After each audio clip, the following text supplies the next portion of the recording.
अस्सलाम वालेकुम स्टूडेंट्स। आज के अपने लेक्चर में एक तो हम ये रिवाइज करेंगे कि लास्ट लेक्चर में हमने पढ़ा था कि टोटल डिमांड फॉर मनी क्या होती है।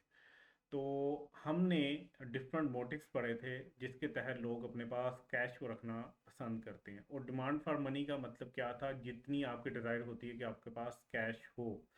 तो एक ही बात है, मोटिव कह लें या डिमांड फॉर मनी कह लें, दोनों का मतलब एक ही है कि आप अपने पास कितना कैश रखना चाहते हो। तो टोटल जो डिमांड फॉर मनी होती है ना, कि मतलब टोटल आप अपने पास कितना कैश रखते हो, ये इक्वल होती है तीन चीज़ों के सम से। ठीक है, एक ट्रांजैक्शनल डिमांड फॉर मनी कि कितना आप अपने पास पैसा रखना चाहते हो कि आप रोज़मर्रा की ट्रांजैक्शंस कर सको। प्रिकॉशनरी डिमांड फॉर मनी, आप कितना अपने पास कैश रखना चाहते हो कि आप कुछ प्रिकॉशंस ले सको फ्यूचर के अनफोर्सिनेबल इवेंट्स के लिए, ऐसे इवेंट्स जिनको आपको लगता है कि उनको टैकल करने के लिए आपके पास पैसे होने चाहिए। और तीसरा स्पेकुलेटिव डिमांड फॉर मनी, आप कितनी डिज़ायर रखते हो कि आप इन्वेस्टमेंट के लिए अपने पास कुछ पैसे संभाल के रखो। तो इन तीनों चीज़ों के सम को हम कहते हैं कि टोटल डिमांड फॉर मनी बनती है। तो आज का हमारा जो टॉपिक है मेन, वो है केन्स की लिक्विडिटी ट्रैप। ठीक है। अच्छा, इसके बारे में जानने से पहले ना आपको दो चीज़ें मैं समझाता हूँ। नंबर वन, ये समझना ज़रूरी है कि बॉन्ड्स की प्राइस में, और इसको ऐसे कर लें आप, ठीक है, और आपका जो मार्केट का रेट ऑफ इंटरेस्ट होता है, इन दोनों में इन्वर्स रिलेशन होता है। मतलब अगर बॉन्ड की प्राइस ज़्यादा है तो आप ये समझ लो कि रेट ऑफ इंटरेस्ट कम है, या रेट ऑफ इंटरेस्ट कम है तो आप समझ लो कि बॉन्ड की प्राइस ज़्यादा है। और अगर रेट ऑफ इंटरेस्ट ज़्यादा है तो बॉन्ड की प्राइस कम है। अब आप मुझे बताएं कि लोग कब बॉन्ड्स परचेज करना चाहेंगे, जब रेट ऑफ इंटरेस्ट ज़्यादा होगा या रेट ऑफ इंटरेस्ट कम होगा। जब रेट ऑफ इंटरेस्ट ज़्यादा होगा उस टाइम बॉन्ड की प्राइस कम होगी, सस्ते होंगे बॉन्ड्स, तब ये खरीद लिया करेंगे। जब रेट ऑफ इंटरेस्ट कम हुआ करेगा तब ये बॉन्ड महंगे हो जाएंगे और फिर ये इसको बेच के प्रॉफिट कमाएंगे। ये क्यों हो रहा है, ये हम प्रीवियस लेक्चर्स के अंदर समझ के आ चुके हैं। ठीक है। तो आपने एक बात याद रखनी है कि जितना रेट ऑफ इंटरेस्ट कम होगा उतनी बॉन्ड की प्राइस ज़्यादा होगी। ठीक है, और लोग उसको खरीदना नहीं चाह रहे होंगे। जितना रेट ऑफ इंटरेस्ट ज़्यादा होगा उतनी बॉन्ड की प्राइस कम होगी और लोग उसको खरीदना चाहेंगे। ठीक है। दूसरी चीज़ ये हमने समझनी है कि हमने ये सीखा कि जो मनी डिमांड है वो ऐसे कर्व होती है, डाउनवर्ड स्लोपिंग होती है। मतलब रेट ऑफ इंटरेस्ट के साथ उसका नेगेटिव रिलेशन होता है। जो मनी सप्लाई है ना कर्व, वो होती है स्ट्रेट। ठीक है, मतलब मनी सप्लाई हमेशा फिक्स रहती है। स्टेट बैंक ने एक दफ़ा जितनी करेंसी इशू कर दी, इकोनॉमी के अंदर सप्लाई मनी की उतनी ही रहेगी जो इकोनॉमी में घूम फिर रही होगी। सो सप्लाई फिक्स हो जाती है। ठीक है, तो सप्लाई कर्व जो मनी की है वो स्ट्रेट रहती है और डिमांड कर्व डाउनवर्ड होती है। ये कुछ चीज़ें थी जो आपको ये ट्रैप समझने के लिए ज़रूरी थी। केन्स ने एक थ्योरी पेश की कि एक ऐसा ट्रैप होता है जिसमें कोई भी इकोनॉमी फंस सकती है। वो कब फंस सकती है? वो ऐसे फंस सकती है कि केन्स कहता है any effort to change interest by changing money supply become useless. आप ये वाला काम करके ना, मतलब यहाँ पे देखो, आप चैप्टर 2 याद करो, यहाँ पे बनाते हैं माइक्रो इकोनॉमिक्स, वहाँ पे प्राइस ये होती थी, यहाँ पे हम क्वांटिटी लिखते थे, ये डिमांड होती थी, ये सप्लाई होती थी। यहाँ से जो एक्विलिब्रियम बनता था ना, उसके ऊपर आपकी प्राइस डिसाइड होती थी कि ये मार्केट की प्राइस है। ठीक है, जो एक्विलिब्रियम पे होती थी, और ये क्वांटिटी होती थी। अब यहाँ पे इंटरेस्ट रेट है प्राइस की जगह पे, मनी के केस में इंटरेस्ट रेट है यहाँ पे। ठीक है, यहाँ पे मनी है। ठीक है, वो सप्लाई भी हो सकती है, वो मनी डिमांड भी हो सकती है। मनी डिमांड इस तरह की होती है कर्व, ठीक है, और मनी सप्लाई इस तरह की कर्व होती है। ठीक है, तो ये रेट होता है इंटरेस्ट का जो मार्केट में चल रहा होता है। तो केन्स कहता है any effort to change interest by changing money supply. आप मनी सप्लाई को इधर ले जाओ, इधर ले जाओ तो चेंज हो जाएगा। अगर आप इधर ले आए हो मनी सप्लाई को तो ये कम हो जाएगा, इधर ले आए हो तो ये ज़्यादा हो जाएगा। वो कहता है ये काम करने से कि आप सप्लाई मनी सप्लाई को चेंज करके किसी तरह इंटरेस्ट को चेंज कर लो, ये यूजलेस हो जाता है, ये काम नहीं आता। ठीक है, ऐसी सिचुएशन को हम क्या कहते हैं कि केन्स का लिक्विडिटी ट्रैप इस टाइम लगा हुआ है इकोनॉमी को। According to Keynes, liquidity trap क्या होता है? People wait for good time for purchasing bond. लोग इंतजार करते हैं कि अच्छा वक्त आएगा तो वो बॉन्ड्स खरीदेंगे। They prefer to hold liquid money, वो अपने पास कैश बैलेंस रखना ज़्यादा पसंद करते हैं, which make the monetary policy ineffective, जिसकी वजह से मोनेटरी पॉलिसी आपकी इनफेक्टिव हो जाती है। ठीक है, मॉनेटरी पॉलिसी आपको आगे चल के पढ़ाएंगे। मॉनेटरी पॉलिसी आपको ये पता है कि एक एक्सपेंशनरी होती है, एक कॉन्ट्रैक्शनरी होती है। एक्सपेंशनरी के लिए आप क्या चाह रहे होते हो कि आपकी इकोनॉमी ग्रो करे, एम्प्लॉयमेंट आए, ठीक है।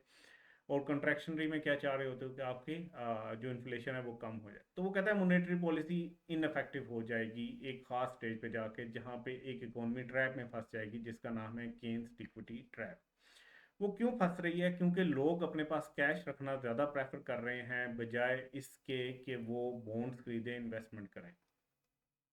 ठीक है, तो अब ज़रा इसमें एक और चीज़ ऐड करते हैं। वो चीज़ ये है कि अ सिचुएशन, ऐसी सिचुएशन जिसको हम ये ट्रैप कहते हैं, ऐसी situation where prevailing interest rates are too low, जहाँ पे आपका इंटरेस्ट रेट बहुत ज़्यादा कम हो जाए, इतना कम हो जाए कि हम उसको कहते हैं क्रिटिकल रेट ऑफ इंटरेस्ट। बहुत ही गंदा और क्रिटिकल रेट ऑफ इंटरेस्ट है, इतना कम हो गया रेट। ठीक है, ऐसी सिचुएशन जहां पे आपका रेट ऑफ इंटरेस्ट इतना लो हो जाए कि वो क्रिटिकल रेट पे पहुंच जाए, and savings are high rate, और सेविंग जो है, लोग अपने पास जो है ना पैसे सेव करके रखना चाह रहे हैं, वो बहुत ज़्यादा हाई हो जाए। ठीक है, जिसकी वजह से मॉनेटरी पॉलिसी इनफेक्टिव हो जाती है। ठीक है, तो इस सिचुएशन को हम कहते हैं केन्स लिक्विडिटी ट्रैप। इसको ज़रा एक डायग्राम से देखते हैं।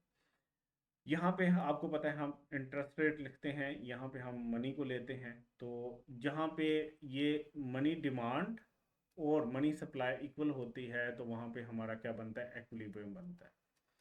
से कि इस स्टेज के ऊपर जो आपका रेट ऑफ इंटरेस्ट है आर नॉट, ये है। ठीक है, ये है आपके पास।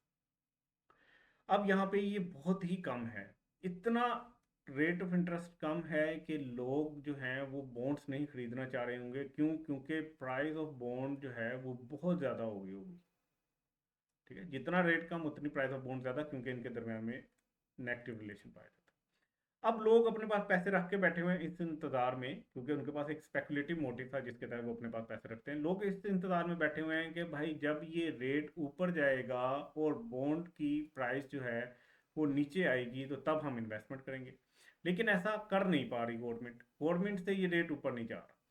वो कहते हैं इस सिचुएशन के अंदर अगर गवर्नमेंट अपने जो है ना मार्केट मनी सप्लाई को चेंज करके ये चाहे कि ये रेट बढ़ जाए, तो वो नहीं बढ़ा पाती। से कि वो कहते हैं M2 पे ले जाते हैं, ज़रा मनी सप्लाई जो है ना इसको बढ़ा देते हैं, तो शायद ज़्यादा पैसे लोगों के पास आ जाएं तो वो इन्वेस्टमेंट शुरू कर दें।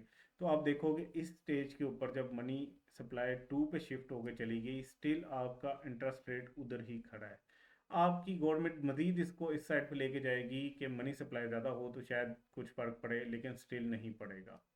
इवन के इस साइड पे भी अगर लेके जाएगी तो बहुत कम फ़र्क पड़ेगा। ठीक है, क्यों? क्योंकि आपकी मनी डिमांड की कर्व कुछ ऐसी बन गई है, तो इसके अंदर आप जिधर मर्जी जाते रहो, यही रेट रहना है। ठीक है, तो इस सिचुएशन को हम कहते हैं कि मनी ट्रैप लग गया है इस इकोनॉमी को। अब सवाल आता है कि इससे निकलना कैसे है। तो कुछ पॉलिसीज हैं, ठीक है, जो हेल्प कर सकती हैं कि इस ट्रैप को तोड़ा जा सके। जिसमें पहली है फिस्कल पॉलिसी। फिस्कल पॉलिसी आपको याद होगी कि टैक्स और गवर्नमेंट स्पेंडिंग के साथ आप एग्रीगेट डिमांड को कम ज़्यादा करते हो। ठीक है, यहाँ पे गवर्नमेंट के हाथ में है कि वो स्पेंडिंग बढ़ाए। जब गवर्नमेंट अपनी स्पेंडिंग बढ़ाएगी तो एग्रीगेट डिमांड बढ़ेगी। ठीक है, गवर्नमेंट हर जगह पे खर्चे करी जा रही है, तो लोगों के पास भी अल्टीमेटली एग्रीगेट डिमांड बढ़ने के बाद ज़्यादा इनकम पहुंचना शुरू हो जाएगी, तो लोग भी कहीं ना कहीं जाके गवर्नमेंट को देखते हुए वो भी अपनी कंजम्पशन को को बढ़ा देंगे।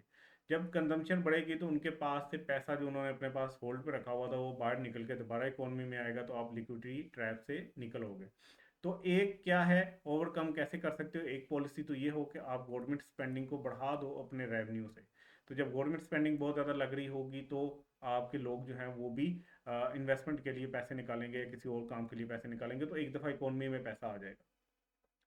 दूसरी पॉलिसी क्या है कि आप ना राइजिंग इन्फ्लेशन एक्सपेक्टेशन फैला दो। आप लोगों की एक्सपेक्टेशन में एक चीज़ डाल दो, उनकी उम्मीदों में एक चीज़ डाल दो कि भाई इन्फ्लेशन बहुत ज़्यादा आने वाली है। जब लोगों को ये लगेगा कि प्राइस लेवल बढ़ने लगा है, यानी कि इन्फ्लेशन आने लगा है, तो लोग क्या करेंगे, लोग खर्चा करना शुरू कर देंगे कि भाई कल को तो हर चीज़ की प्राइस बढ़ जाएगी, आज ही हम क्या करते हैं, चीज़ें खरीद के रख लेते हैं, और जो उन्होंने पैसा अपने पास सेव करके रखा हुआ था वो इकोनॉमी में दोबारा आ जाएगा और आप लिक्विडिटी ट्रैप से निकलोगे। तीसरी पॉलिसी क्या हो सकती है कि आप एक्सपेक्टेशन खड़ी कर दो कि जो मार्केट का रेट ऑफ इंटरेस्ट है ना, ये ऊपर जाने लगा है।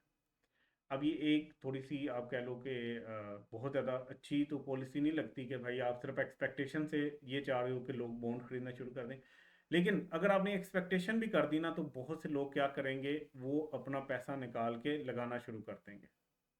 ठीक है, तो इस तरह भी आप लोगों की जेब से पैसा निकाल के लिक्विडिटी ट्रैप से बाहर निकल सकते हो। अब ये रेट ऑफ इंटरेस्ट की एक्सपेक्टेशन कैसे बढ़ाई जा सकती है कि रेट ऑफ इंटरेस्ट बढ़ने लगा है। गवर्नमेंट क्या करती है, गवर्नमेंट बैंकों से ना बोरो कर लेती है पैसा। Government borrow from commercial bank, सारे कमर्शियल बैंकों से पैसा उठा लेगी, so rate of interest increase. अब बैंकों के पास पैसा नहीं बचा, वो सारा गवर्नमेंट को दे चुके हैं। अब उनके पास जब पैसा नहीं बचा तो वो लोगों से मांगने पे मजबूर होंगे, तो वो अपना इंटरेस्ट रेट बढ़ा देंगे।